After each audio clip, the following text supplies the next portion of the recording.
Hello, this is Kelly Dwyer with Nature Education Opportunities, bringing you a peek inside an owl pellet today. I had found this owl pellet right on top of the snow as it was starting to really recede and melt, underneath the tree where I've been noticing a barred owl sitting right along my woods line for the last couple of weeks. Every night this owl would fly in and take up a hunting post, surveying the ground for any scurrying mice or voles. I was able to get a picture of him outside my kitchen window last week, and I posted this on Instagram. Just so delighted to see this owl arriving for his nightly hunt.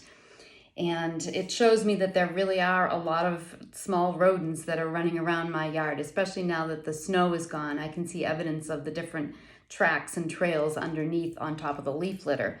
So let's take a look at a barred owl, and you can see that this owl has really moist brown eyes. It's a beautiful owl that is very common here in the woods, in the wetlands around my home in southern New Hampshire. And the barred owl gets its name from the brown, gray, and beige streaky feather pattern on its breast. So owls, like this barred owl, are extremely efficient hunters. They rely on their really accurate sense of hearing and incredibly honed eyesight to catch those little scurrying mice and voles and different little insects that may actually be starting to appear now that the ponds are starting to thaw out. I've actually seen owls in my yard grab frogs and amphibians right in my water garden. So they have a pretty varied diet. So once an owl does secure its prey in its talon, it will consume these small animals whole. And what happens is the digestive tract of the owl makes really short work of those soft tissues, unlocking those nutrients for really quick absorption. And what's left behind are those sharp pieces like the bone fragments, the sometimes the fur, the teeth, things that are not digestible or usable for the owl. So the digestive tract sorts those aside, packages them up in the form of a pellet, which is a pretty ingenious strategy. If you think about the sharp teeth or the bones that are coming back up through that soft esophagus and being coughed up by the owl, to package it with the fur around those sharp pieces is really quite an ingenious strategy. And getting rid of that waste, that heavier waste, allows owls to really have that maximum efficient flight for hunting and survival.